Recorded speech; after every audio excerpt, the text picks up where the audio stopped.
Allô, guys, j'espère que vous allez bien. Un petit retour sur cette fameuse femme voilée qui a été éjectée de son intérim parce qu'elle portait le voile. Oh, la pauvre. Ce qui semblerait, c'est que c'était un coup monté de sa part pour créer du buzz. Donc, dans son LinkedIn, elle ne porte pas le voile. Elle est constamment, quand elle cherche des emplois et tout, elle est consciente qu'elle ne porte pas le voile. Elle retire son voile pour aller faire ses boulots et trucs. Mais elle avait déjà, elle s'était conditionnée à venir créer du show. Donc, elle n'était pas venue travailler, à ce qui paraît. C'est toujours dans les présomptions, à ce qu'il paraît, c'était conditionné. Donc, on y va dans le conditionnel qu'elles viennent provoquer. Et vous savez, ce genre de provocation ne nous aide pas. Parce qu'on a réellement des événements qui nous arrivent, que ce soit la communauté visible, que ce soit selon on doit défendre des causes. Et quand on a des personnes comme ça qui viennent s'amuser, créer du buzz juste pour provoquer, mais ça nous dessert. Ça nous dessert complètement. À quel point que tu te sens à l'aise de venir faire tout ça juste parce que tu as envie de provoquer. Et André se rend pas compte que en voulant provoquer comme ça, elle se barre elle-même les portes. À part qu'elle avait l'intention de retourner dans son pays, et elle s'est dit, bon, ben j'ai l'avis d'expulsion, mais avant de partir, je vais venir créer un peu des années, puis je m'en vais. Peut-être c'est ça aussi. Bref, on est chez la Dwight, it's about everything. On retourne en direction de Strasbourg, et puis on regarde le tout.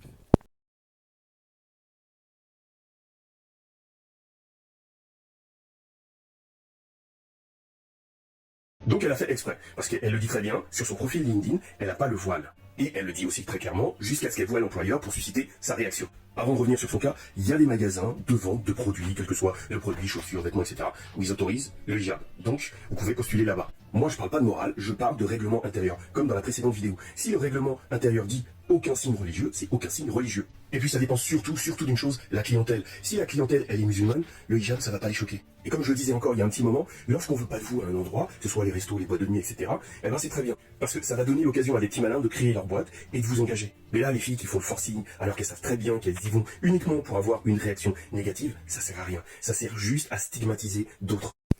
En vrai, j'espère vraiment que c'est comme que c'est pas vraiment de sa part de le faire, mais il y a tellement de faits parce que le moment que il faut remarquer, se rappeler quand elle filme, elle nous a pas tout filmé. Vous savez, elle nous a filmé la partie où ce que elle irritait la personne.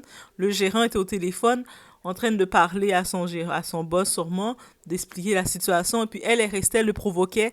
J'attends que t'appelles l'agence. J'attends que t'appelles l'agence. Alors c'est comme, il a aucune ordre à recevoir de toi, chose. Comme, je sais pas là, il a aucune ordre à recevoir de toi, c'est-à-dire que tu es en intérim, l'agence t'envoie un endroit, la personne décide pour une raison quelconque qu'elle veut plus que tu fasses des services, il a aucune ordre à recevoir de toi pour que tu te dis que t'attends qu'il appelle l'agence devant toi. Quand il a appelé l'agence pour dire qu'il a besoin de quelqu'un, c'était pas devant toi. Pourquoi maintenant tu dois attendre qu'il appelle l'agence pour dire que t'es... Déjà, c'est comme c'est comme t'es déplacé. Et là maintenant, quand on regarde la scène, elle filme, et elle a oublié en filmant ça, elle laisse entendre qu'elle a été accueillie. Elle, quand au début dans l'histoire, elle dit, elle est arrivée sur les lieux pour travailler, toute gentille, toute bien, et puis on n'a pas voulu la laisser travailler à cause qu'elle a le voile. Mais clairement, quand elle est arrivée, malgré le voile, on l'a quand même présenté les lieux, on l'a donné un casier, voici ton casier, tu peux déposer tes choses.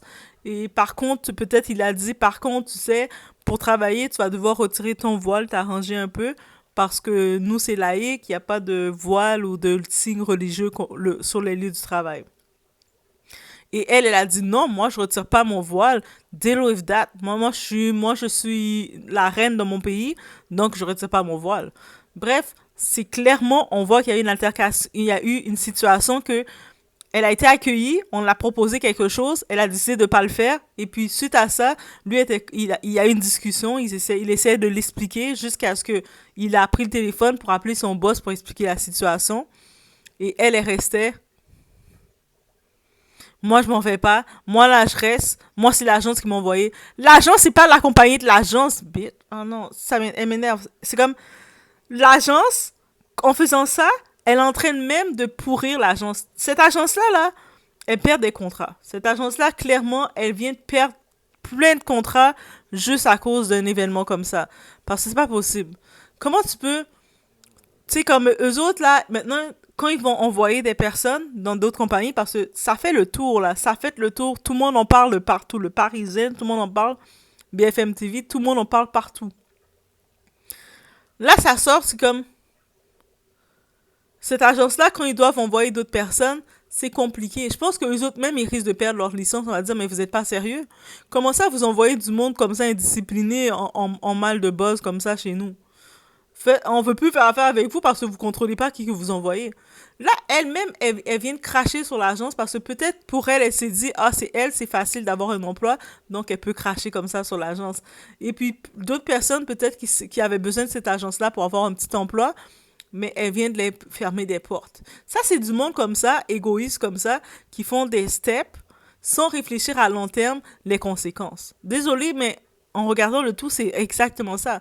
En faisant ça, elle se rend pas compte qu'à long terme, elle n'aide pas la cause. Et même les gens qui utilisaient l'agence pour leurs bénéfices, elle les aide pas là, à long terme. Donc ça veut dire qu'il y a aucun bénéfice et c'est juste comme, girl, you know better. Tu sais, tu savais, tu pouvais faire mieux que ça. Tu sais, tu le sais au fond de toi que c'est toi qui as voulu provoquer le tout. Certaines personnes vont dire, oh non, mais Doha, elle est religieuse, ils doivent la laisser travailler. Mais on y va dans le cas simple. Quelqu'un qui vient travailler au McDonald's, vous savez, le McDonald's, on vous donne un costume à mettre, un uniforme. Et là, toi, t'arrives, tu dis, moi là, moi je mets pas d'uniforme. Moi, j'ai décidé que je vais garder mon jogging Adidas parce que je suis bien avec mon jogging Adidas. Qu'est-ce que vous allez faire? Les gens du McDonald's vont dire, mais t'es pas conforme pour travailler parce que t'as pas l'image de la boîte. Oups, oups, vas-y. Ah, mais il commence à filmer. Regardez, il veut pas me laisser travailler parce que il veut pas me laisser travailler. C'est limite, c'est ça qu'elle a fait. Et puis, peu importe dans la cause qu'on peut dire, on va dire, ah, mais c'est le voile, c'est correct. Il y a même un témoignage d'une femme qui a appelé parce qu'il y a une émission, une femme voilée, elle a dit qu'elle la défend pas. Et puis cette femme-là, on a même dit, elle est probablement même pas musulmane elle-même. C'est-à-dire, c'est possible qu'elle avait juste envie de provoquer, elle a profité d'utiliser la cause musulmane juste pour les causer plus de tort. Juste pour les stigmatiser plus, juste pour les donner une mauvaise image. Et c'est ça qu'il faut faire, il faut dénoncer ce genre de personnes-là parce que ils aident pas la cause. Au contraire, ils nous enfoncent. Là maintenant, l'extrême droite, tout ça, qui cherchaient des raisons pour dire, ah, vous voyez, eux autres sont problématiques. Mais là, quand ils regardent ce cas isolé, parce que c'est une personne isolée qui a ses problèmes à elle, ses besoins d'attention à elle, ils vont dire, oh, vous voyez, elle n'est pas capable de se conformer, elle est en intérim. C'est-à-dire, c'est même pas un emploi qu'elle a, un CDI. C'est un intérim, elle est comme sous rappel sur les emplois, les agences qui la placent un peu où ce qu'ils doivent la placer. C'est-à-dire qu'elle peut même pas avoir son propre emploi et puis elle est même pas capable de se conformer, donc on l'envoie temporairement faire le boulot. Elle veut même pas se conformer, mais elle veut recevoir les avantages. Tu peux pas venir dans un... Et puis ça, c'est simple. Tu peux pas venir dans un pays d'autrui, vouloir tous les avantages du pays d'autrui, mais tu restes avec les avantages ou le comportement de ton pays. T'as quitté ton pays parce qu'il y avait des raisons, t'es venu chez autrui. Tu dois quand même te conformer un minimum. Le monde va dire, ah, mais de quoi on a le droit d'être libre de faire ce qu'on veut. Ta liberté s'arrête quand t'arrives chez quelqu'un d'autre.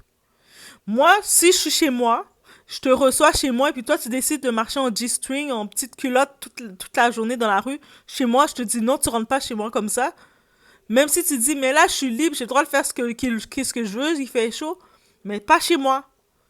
Dans ma maison, en dedans, tu vas pas mettre tes pieds, tes petites pattes, tu mets pas ça chez moi, habillé n'importe comment.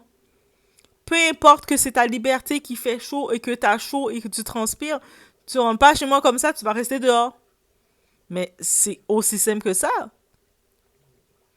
Donc, je trouve que c'est vraiment...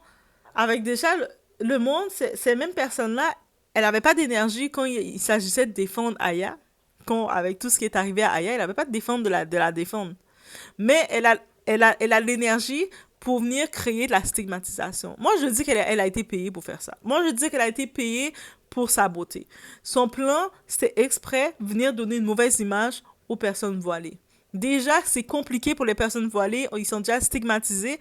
Elle arrive comme ça, avec son esprit de mauvais cœur, venir déjà dans son LinkedIn.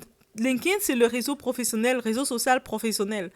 Elle est là, elle met pas son voile. Pourquoi tu mets pas ton voile là? Au contraire, affiche-toi. Si tu es fier de ton voile en tout temps, affiche-le aussi dans ton réseau professionnel. Elle le fait pas parce qu'elle le sait que elle veut avoir plus d'opportunités. Par contre, l'agence lui fait confiance, lui met de leur réputation en jeu, on voit ce babouin-là aller dans la boutique les représenter. Elle décide de dire, d'être rebelle. Non, mais moi, je vais garder mon voile. Vous devez me supporter. C'est l'agence qui m'a envoyé. Vous devez me supporter comme je suis. Le gars est comme, non, c'est les règles, c'est les règles. Moi, tu peux partir. T'es pas conforme pour travailler, tu peux partir. Ah, mais non, mais moi, je reste. Appelle l'agence, appelle-la. Même si, et puis je vous dis, vous allez dire, ah, mais le gérant, il a mal parlé. Non, non, non, non, non. Il y a les gens là, des fois comme elle, c'est du passif-agressif. Ils ont beau parler doucement, ouais, nanana, mais c'est eux autres qui sont plus agressifs. Ils te provoquent pour te mettre à bout. Et quand tu réagis, tu vas hausser le ton pour essayer d'avoir un stop. Mais là, pourquoi t'es énervé comme ça? C'est eux autres qui réagissent le plus pour montrer que c'est toi le méchant. C'est exactement ça qu'elle a fait. Puis à un moment, le type, le gérant, il s'est rendu compte, mais il s'est rendu compte que de son jeu, il a dit, je te vois en train de me filmer et je sais que c'est en train de faire et j'aime pas l'image que tu es en train de me donner. Mais malgré tout, il avait quand même son calme, là, il essaie de garder, même quand elle le filmait sans son consentement. Elle n'a pas respecté l'image d'autrui, elle le filmait sans son consentement et puis elle le provoquait. Au moins, elle aurait dû se filmer aussi. Pourquoi elle s'est pas filmée aussi pour dire, oui, moi je vais montrer telle situation et puis elle parle et puis elle le filme. Pourquoi elle filmait juste lui? C'est-à-dire qu'elle avait déjà l'esprit de méchanceté en elle, de l'exposer pour le faire du mal. Après, elle a beau dire qu'elle retourne toute fière, là, elle est toute contente. Elle voulait pas travailler, là. Elle avait déjà l'intention, elle savait que ça allait créer de la controverse. Elle a dit, je vais faire du buzz.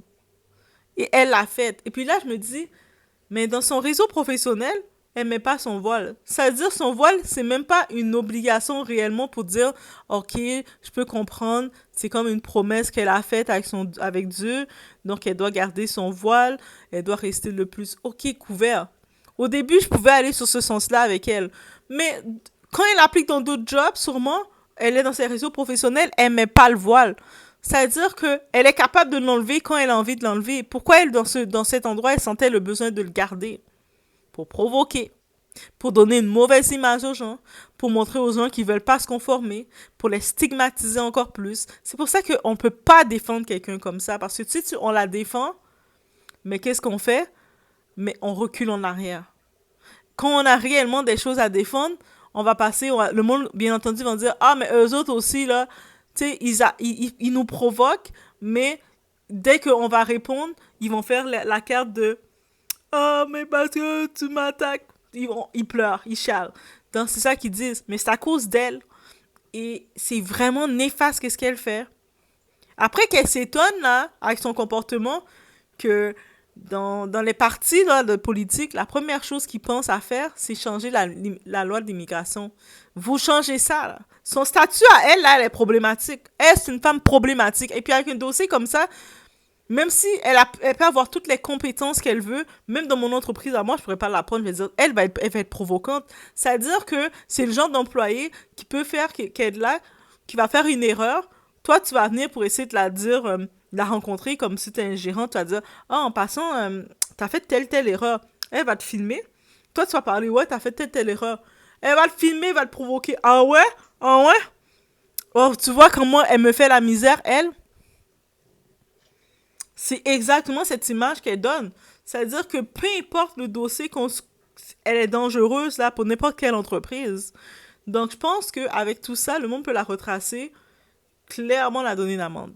Clairement aller vraiment dans le légal parce que c'est grave là qu'est-ce qu'elle a fait et elle nous aide pas nous là elle nous aide pas là.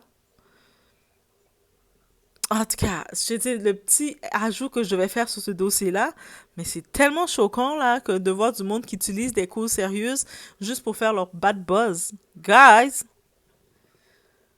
Je suis musulmane Oui. et je donne à 100% mon soutien aux gérants de cette boutique géante. Je suis effarée par la nouvelle génération. Je ne sais pas d'où ils viennent, je ne sais pas si c'est une nouvelle vague d'immigrés, parce que bon, moi, ma mère est née en 60 en France, donc moi, ça fait très longtemps que voilà. Ils sont mais complètement à contre-courant. Je ne sais pas ce qu'ils veulent. J'ai l'impression que soit ils attisent la haine, soit c'est des coups de buzz. C'est inconsidéré. Et souvent, les gens me disent, ah mais tu vas t'entraîner à l'étranger parce qu'avec tout ce qui se passe, les Bardella, les Zemmour. Mais en fait, eux, pas du tout, hein, c'est pas eux qui me gênent. Hein. Moi, eux qui me gênent, vraiment, c'est la nouvelle génération. Je suis une mauvaise musulmane, j'ai l'impression d'être une cible pour eux, je sais pas.